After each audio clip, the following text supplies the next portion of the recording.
Olá, embora o mundo não seja redondo e não ande em espiral, como a gente acha no dia a dia, e Galileu apanhou por causa disso, vamos fazer um exercício hoje do que eu poderia chamar, entre outras tantas possibilidades, da filosofia do mundo redondo. E para isso vamos usar como simbologia as nossas cabeças e o capotão, para quem teve a oportunidade de dar seus bicudões no tempo em que regra 3 era não poder trocar o time a partir dos anos 60, mas quem vai contar para nós é quem viveu essa história.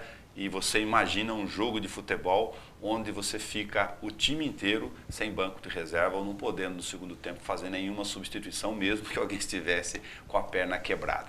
Mas a ideia do Câmara Livre de hoje, do nosso convidado, é percorrer sobre o universo que ele também estudou fora do campo com bastante especificidade. A questão da filosofia do campo intelectual para entender essas relações a partir da energia social que sai do nosso esporte mais massificado. João Gualberto Pires, obrigado por vir aqui conosco no Câmara Livre, professor. Uma pergunta que é do programa para a gente identificar a nossa árvore genealógica. O Gualberto Pires, o senhor contou que veio do pai Francisco. Quem não está no teu nome aqui, do seu sobrenome? Da família? Bom, primeiramente agradeço o convite que você me fez para estar aqui, nesse bate-papo que tenho certeza que vai ser agradável para nós, espero que para os telespectadores também. Então, eu vim de uma família, como você falou, papai Francisco, mamãe Natália, Tercília, e mais 4 irmãos. Eu tenho um irmão mais velho, Antônio, José Pires, aí vinha eu, um terceiro, Dimas Lúcio Pires, Tomás de Aquino Pires e a quinta da família, uma mulher, Leia Maria Aparecida Pires. Todos de Jaguariúna. Nascido em Jaguariúna, o senhor tem espanhol aqui do lado, tem o Ferrari do lado da mãe. Da mãe. Né? E nessa mistura toda, o senhor ficou até os 17 anos em Jaguariúna? Sim, fui nascido e criado, por sinal, nascido e criado em uma fazenda, próximo do município de Jaguari, que hoje é Jaguariúna, e ia para a vila para estudar no grupo escolar, onde naquele tempo era primeiro, segundo e terceiro e quarto ano do primário, e jogar bola. Que Campinho tinha os montes, então aquela coisa que a gente fazia naturalmente todo dia, jogando bola à tarde com o pessoal do grupo e saía os domingos para ir na missa. Aquele costume, não é?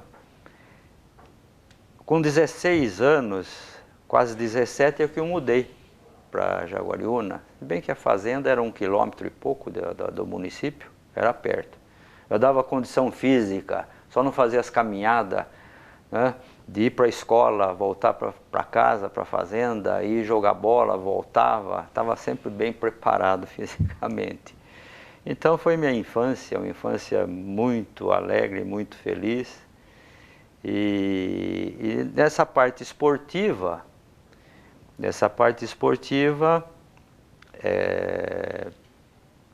eu tive a oportunidade de, com 12 anos, já jogar no infantil, da equipe da cidade.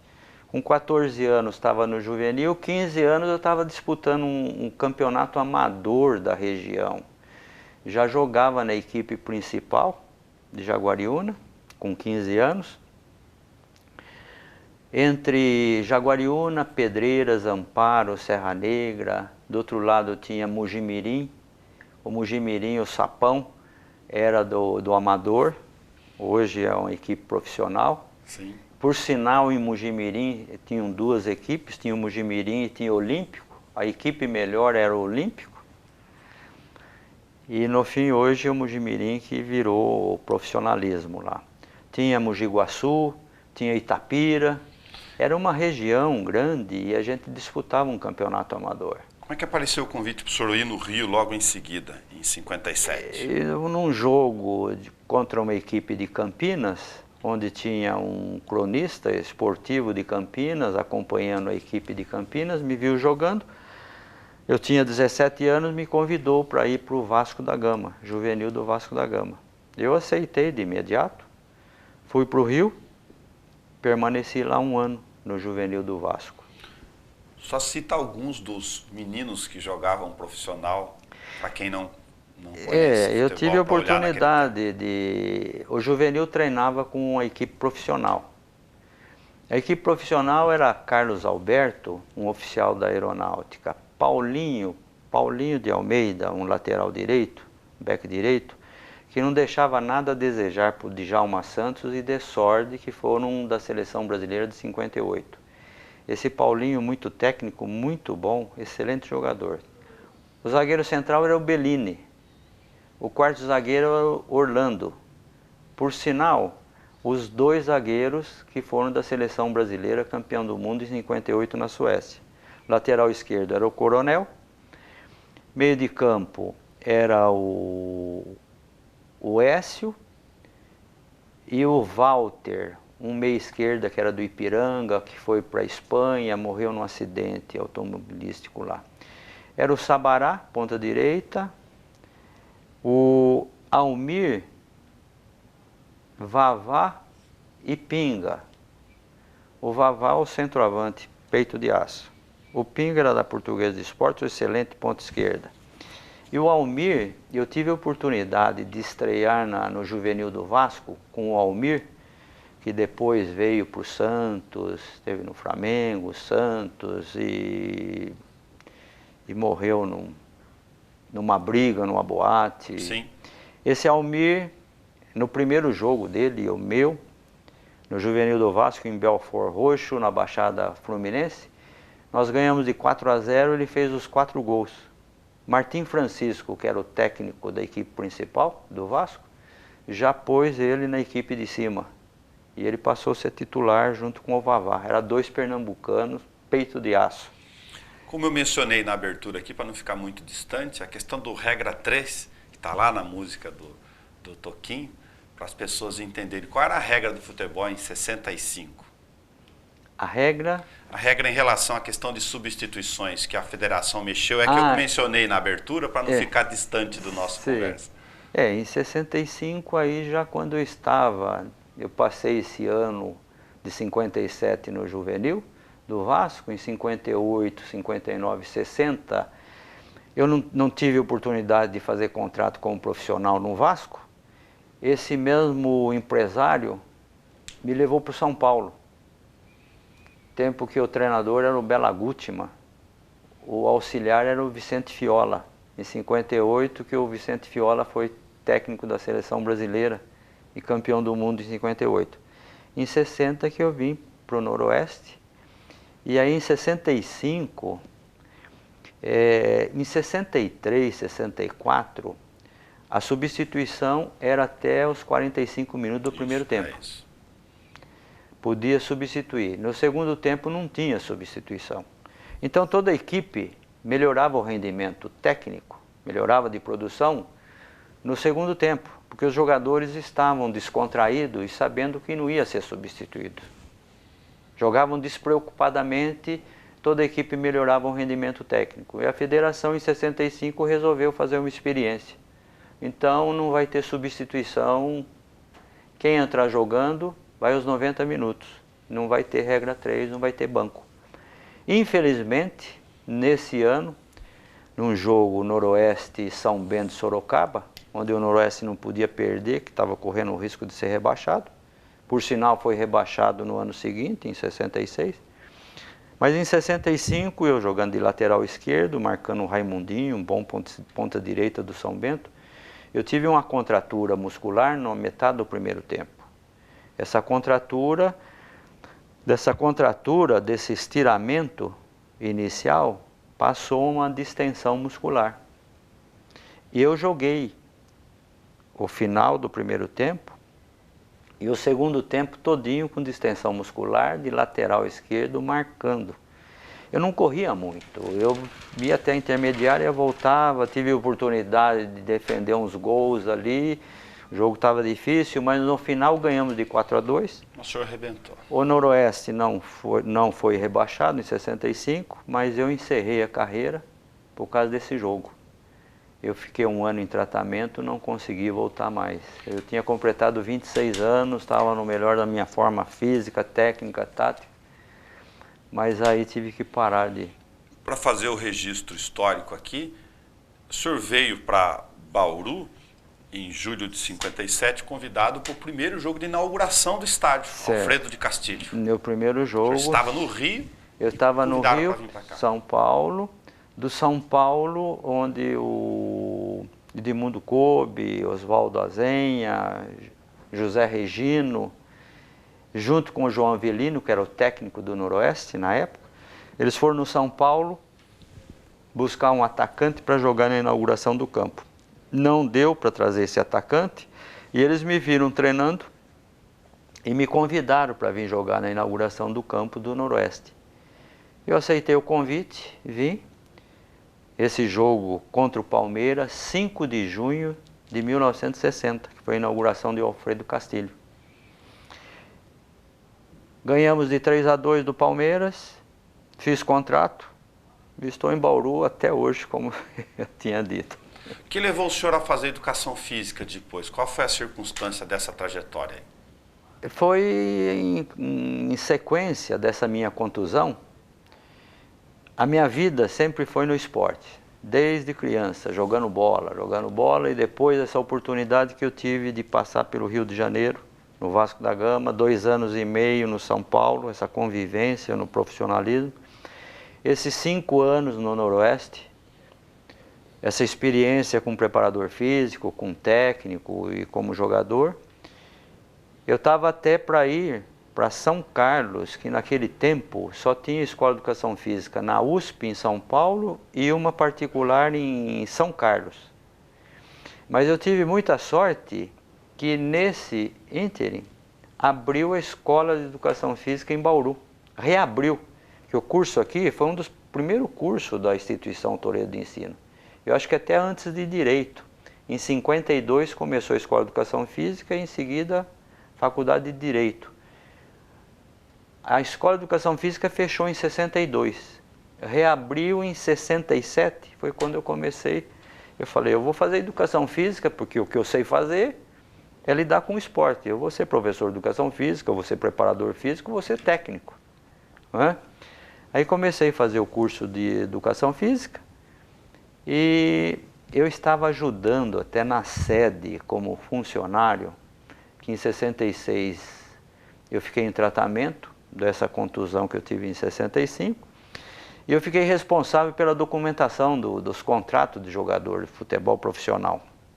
Toda a documentação da Federação Paulista, da Confederação Nacional de Desportos, CND, CBD, CBD, hoje Confederação Brasileira de Futebol, no Rio. Eu que tratava dessa documentação toda, folha de pagamento, contrato de jogadores.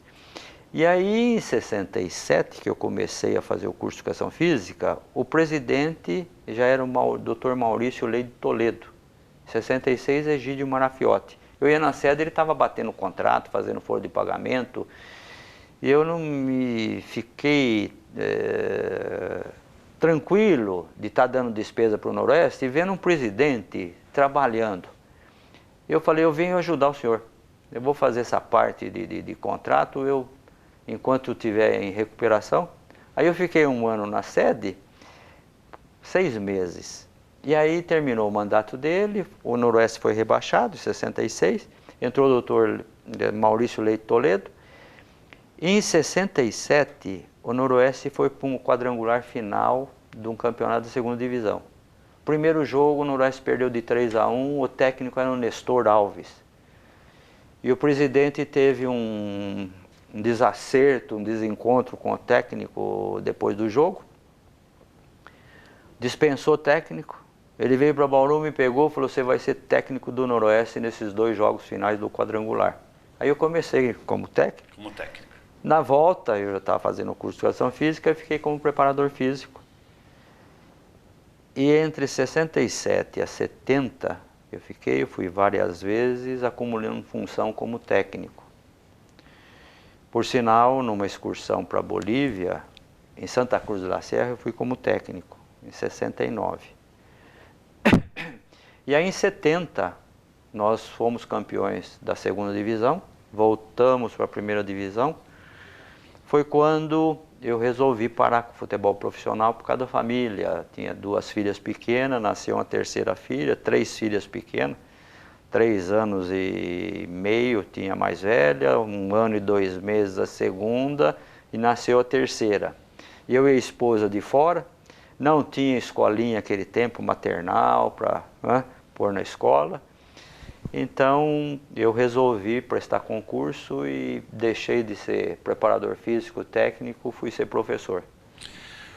Pegar um tema com o senhor aqui para aproveitar, lógico, toda essa experiência e a visão também filosófica do senhor sobre essa questão. É possível imaginar ainda no estágio que a gente está no futebol, que o senhor assiste e acompanha, o jogador compreender o que o Fernando Diniz experimentou no Audax, enquanto a gente está gravando aqui em Osasco, de que ele não é um ser estático dentro daquele espaço? Por sinal, esse ser estático, a gente usava muito um adágio como técnico, de falar para o jogador que tinha que movimentar no campo, ele tinha que aparecer, ele tinha que se apresentar. É mais fácil, e fazer uma comparação naquele tempo, é mais fácil enxergar uma mosca voando do que um elefante parado. Já usava esse termo. Mas a dificuldade, de acordo com o nível cultural, educacional do jogador brasileiro, aquele tempo, e até hoje, ainda o nosso jogador, a maioria, vem de uma classe desfavorecida, uma classe econômica, de poder aquisitivo menor. Que o esporte é um dos poucos canais de ascensão social para uma classe menos privilegiada, é o esporte, e em particular o futebol. Sim. O nível continua sendo baixo. Nós temos, o jogador brasileiro é o jogador mais habilidoso do mundo. Ele aprendeu a jogar na rua, a driblar o buraco, pedra, calçada, rua. Ele aprendeu sozinho.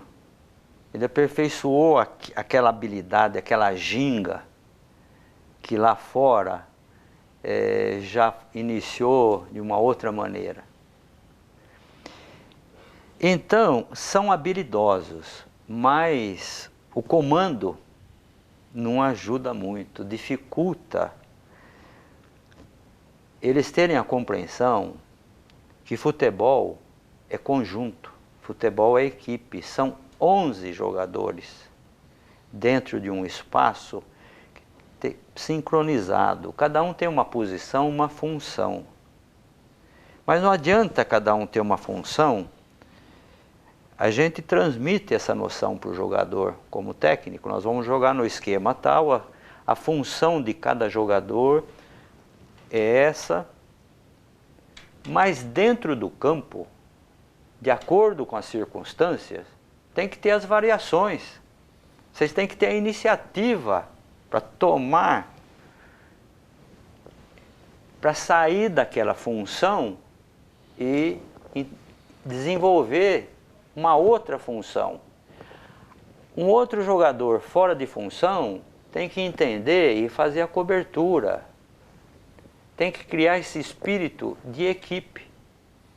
Então, num preparo de uma equipe profissional, entre o preparo físico, técnico e tático, são aspectos fáceis de um treinador desenvolver. Dele dar o preparo físico, melhorar a resistência, a força, que hoje, aquele futebol do meu tempo, que era um futebol arte, hoje virou um futebol força. Aquele tempo a gente corria uma média de 5, 6 quilômetros por jogo, hoje é uma média de 10 quilômetros, dobrou. Hoje não dá tempo, o jogador está chegando a bola, já está chegando 2 em cima. Não tem espaço. ele tem que ter habilidade de tocar de primeira, dominar bem o fundamento, tem que ter noção de jogo em diagonal, triangulação diagonal, para criar espaço. Então ele tem que sair, tem que ter uma variação muito grande. O jogador profissional hoje, para ser bem sucedido, ele tem que ganhar a noção, ele tem que saber marcar, ele tem que saber armar e tem que saber concluir. Se ele não fizer isso, ele não joga numa equipe profissional. Então ele tem que rodar, ele tem que rodar. Essa noção de equipe, não importa quem fez o gol, não importa quem se apresentou melhor, importa a equipe vencer. A equipe vencendo, todos vão ser valorizados. Essa dificuldade que a gente tem que transmitir, que cada um quer aparecer, quer ser mais estrela do que o outro. Essa diferença, é isso que o Brasil está perdendo, essa hegemonia de campeão mundial que foi em 58, foi em 62, foi em 70.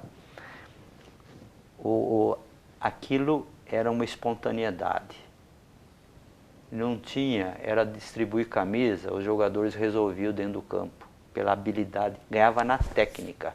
Se fizesse uma comparação da seleção de 58, campeão do mundo na Suécia, 62 no Chile, em 70 no México, com a maioria das seleções, se fizesse um teste de aptidão física, o Brasil perdia. Fizesse um teste de habilidade técnica em passes, domínio de bola, cabeceio, chute, perdia. Disciplina tática, perdia. Mas na habilidade técnica, o Brasil foi tricampeão do mundo. Jogadores que não passaram por escolinhas de futebol. Eu condeno as escolinhas de futebol hoje, porque eles estão tirando a criatividade da criança. Já quer que um garoto de 7, 8, 9, 10 anos se posicione, já quer dar um preparo tático antes da hora. Isso é momento de brincar. Você falou o termo certo, termo exato, e é brincando que se aprende. A criança tem que brincar, principalmente 5, 6, 7, 8, 9 anos, liberdade. Se sentir firmeza, então alguém orientando, coordenando, dando uns toquinhos e tomando cuidado para não se machucar e tal, mas dá corda, dá liberdade. Voltando para o nosso Audax aqui, como nossa simbologia de comparação, o senhor colocou como elemento do que nós já estamos conversando, que é a questão da cabeça, que a gente chama de inteligência emocional. Mas tem um psicólogo por trás disso tudo. Perfeitamente. O Diniz, Fernando Diniz, o técnico, a profissão dele é psicólogo. Ele nunca exerceu a profissão, mas ele adquiriu um conhecimento que ele está conseguindo. Ele tem mais facilidade de transmitir noção de um jogo em conjunto, de uma movimentação dentro do campo. Que camisa, a numeração da camisa é para preencher súmula, para o árbitro dar cartão, quando dá cartão amarelo, ver para que número foi, para quando foi expulso o cartão vermelho, anotar. O narrador poder ajustar. O cronista, ele fazendo a narração, ele está vendo a número tal, é fulano de tal, só para isso. Dentro do campo, esquece número. De acordo com as circunstâncias, você vai rodar. O Vasco até nesse último jogo, desculpa, ganhou a classificação para a Taça Brasil, estava perdendo de 1-0 em São Januário. O Jorginho pôs um zagueiro central, 40 minutos do segundo tempo, o Vasco perdendo, ia para os pênaltis, que o Vasco ganhou o jogo de ida lá fora de 1-0, estava perdendo em São Januário de 1-0, ia para os pênaltis, ele tirou um atacante e pôs um zagueiro. A torcida ficou louca da vida, mas como? O time está precisando fazer gol? Ele colocou um zagueiro porque é o desespero, no desespero é chuveirinho, é bola alta. Mas ele não decidiu em bola alta. Esse zagueiro foi jogar lá na frente, ele decidiu em bola rasteira. Fez o gol do empate e o Vasco classificou. Passou mais essa fase. Então, não importa a posição dele, ver a estatura. Geralmente, os técnicos fazem isso final de jogo. Está perdendo, põe um cara alto porque vai ser chuveirinho. Não tem mais esquema. Não tem mais tempo para não tem mais esquema. E é coração, raça, emoção. Essas coisas que decidem. Mas a nossa cultura esportiva ainda não acompanha esse nível técnico que tem os treinadores de fora. Tanto é que muitos jogadores brasileiros de defesa aqui no Brasil vai para o exterior, vai jogar no meio do campo, vai jogar no ataque, pela habilidade que tem, os técnicos não perdem essa oportunidade. Claro. E aqui ainda não, nós estamos ainda na posição, mas fulano, cadê o fulano da posição? Cara, posição, alguém tem que jogar, tem que rodar, que nem o Audax. Só que faltou um pouquinho mais objetividade. Então tem que ter toque de bola, domínio tal, mas não ser um domínio sem condições de conclusão. Pode ser só geográfico ali no campo. Perfeitamente, estéreo.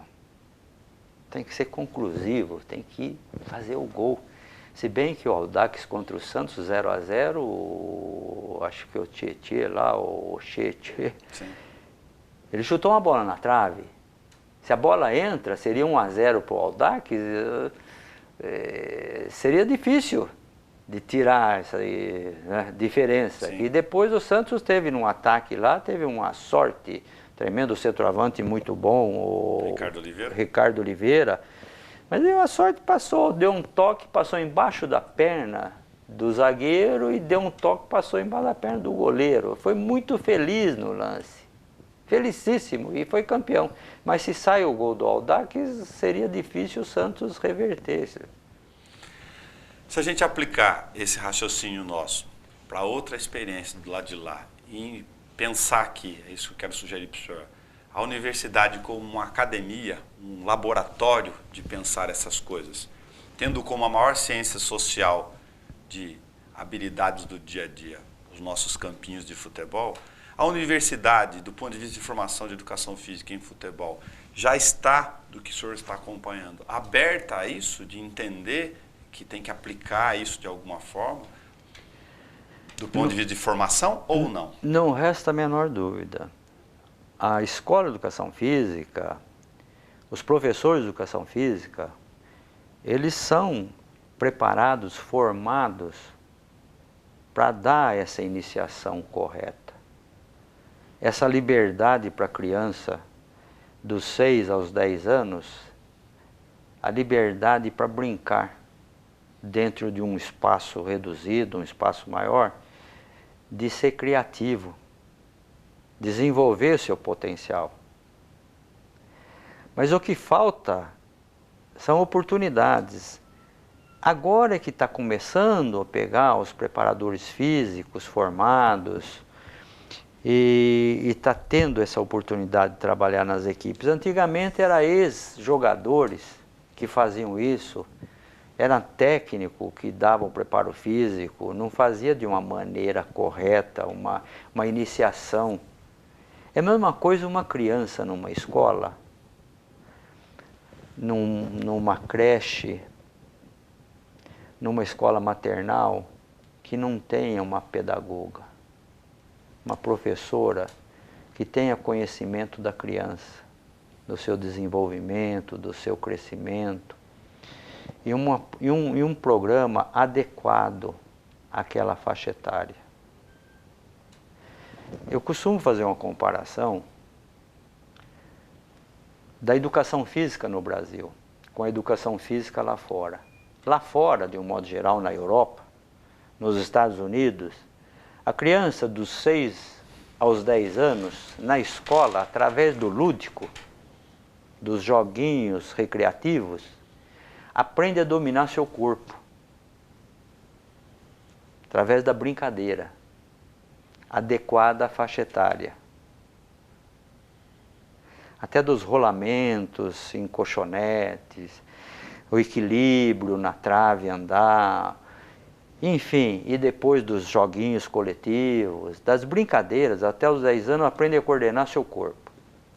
De 11 a 14 anos, tem iniciação esportiva em todas as modalidades.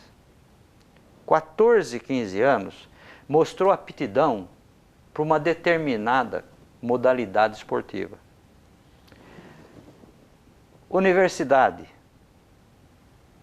vai explorar aquela modalidade que ele mostrou mais aptidão. 19 anos, 18, 19 anos, 20 anos, está ganhando medalha olímpica, medalha de ouro, num processo natural, normal.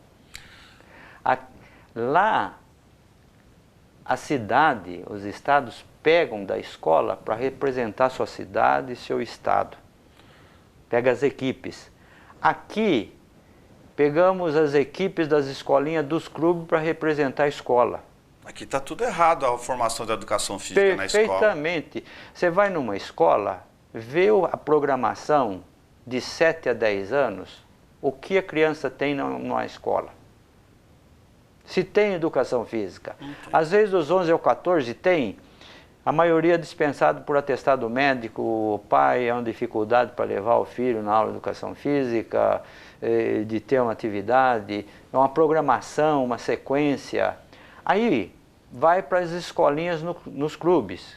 Vai para a escolinha nos clubes com 12, 13 anos. Lá com 12, 13 anos, ele já teve uma base de 6, 7 anos de base. Gasta-se, e lá sem gastar, já tem a clientela na escola. Processo natural, sem despesa. Aqui gasta-se uma fortuna. O garoto com 18, 19 anos, ele está com 7 anos de base, lá está com 12, 13, 14 anos de base. Aqui, quando ganha meia dúzia de medalha de ouro, faz a maior festa do mundo. Lá eles ganham 30, 40, 50, Sim. de uma maneira natural, sem gastar muito em um processo natural, normal. E aqui nós estamos ainda vendo nesse século 21, ainda não chegamos no nível daquilo que eles fazem. Eu tive a oportunidade de ir com a equipe do tênis em 4 torneios na Escandinávia, Dinamarca, Suécia, Finlândia e Noruega, em 93. Ficamos alojados nas escolas de ensino fundamental. Tivemos a oportunidade de conhecer a escola, a estrutura física dessa escola de ensino fundamental, melhor aparelhado, em 93, do que hoje nós temos em escola de educação física, curso superior no Brasil. Em 1993. 1993. Nós precisamos progredir muito. Para fazer um outro registro aqui importantíssimo do estudo do senhor, mais um pouquinho na área da filosofia, da compreensão política também do esporte, embora seja notório para uma parte, vamos conversar um pouco com os jovens nesse aspecto. As gerações entenderem que o futebol acabou fazendo uma espécie de, aspas, salvação de convulsões sociais em relação às questões políticas. O futebol sempre foi usado, no histórico nosso, para segurar as tempestades sociais. Tranquilamente. Você vê hoje, de quanto tempo para cá, o Brasil é um país que mais campeonatos realiza durante o ano. É um acordo do presidente da República, tem com a Confederação, tinha a Confederação Brasileira de Desportos, hoje Confederação Brasileira de Futebol. Não me deixa o brasileiro sem futebol. Acaba o campeonato regional, começa o campeonato, a Taça Brasil. Sim. Termina, Taça Libertadores. Termina, é o Campeonato Brasileiro. É o ano todo para cumprir, para as equipes ter um mês de férias, é um problema seríssimo. É campeonato o ano todo. O povo brasileiro está ligado no futebol. A autoestima do povo, de modo geral, que é 80%, 20% tem um nível diferenciado, só que num campo de futebol, aquele nível diferenciado, eles falam os mesmos palavrões que um nível mais baixo fala.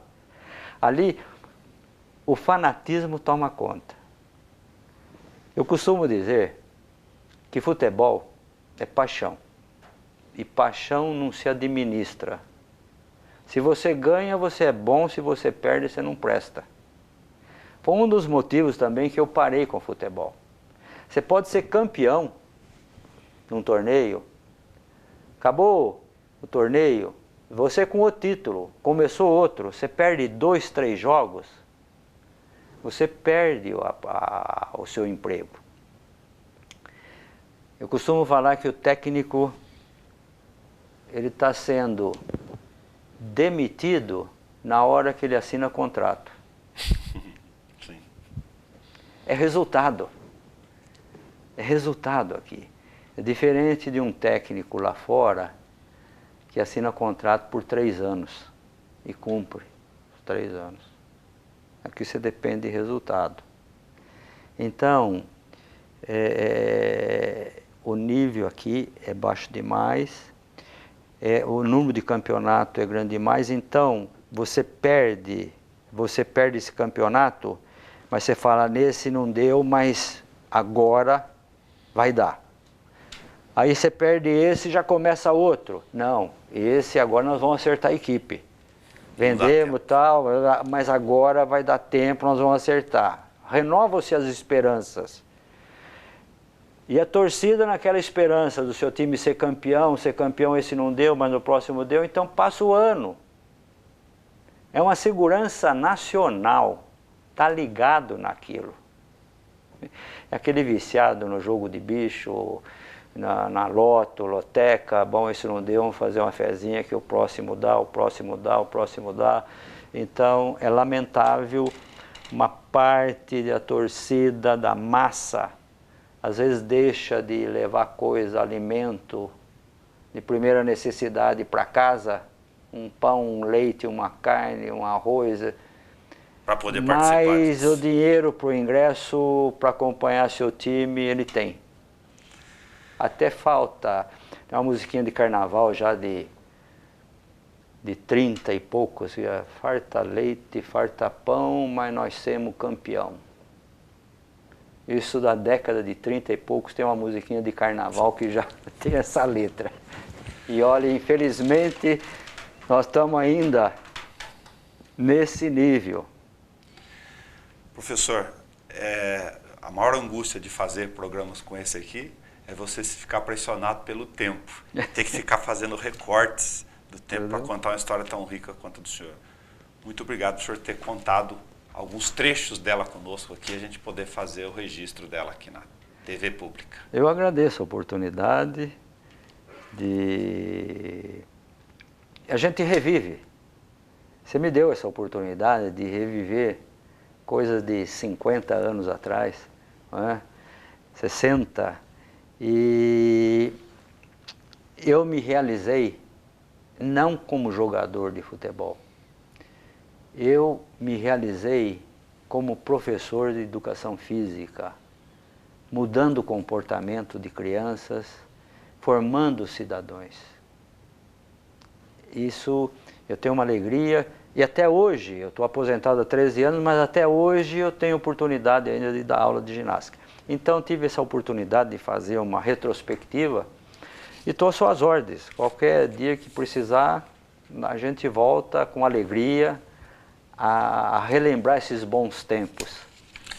Muito obrigado. Como último registro aqui no Câmara Livre, com o professor João Alberto Pires. Lembrar que além de julho de 57, que ele foi convidado por força da história para jogar no jogo inaugural do Alfredo de Castilho, como nós dissemos, para um registro não tão importante, ou tão importante quanto esse, para corrigir a língua portuguesa. Em 1981, ele formou a primeira escolinha de futebol, só para deixar um registro importante, já que a gente valorizou a educação aqui, no Padilhão, para quem conhece os distritais de Bauru. Toda semana acompanhem conosco bate-papo sobre trajetórias aqui no Câmara Livre. Hoje nós conversamos com o professor João Alberto Pires. Até o nosso próximo encontro.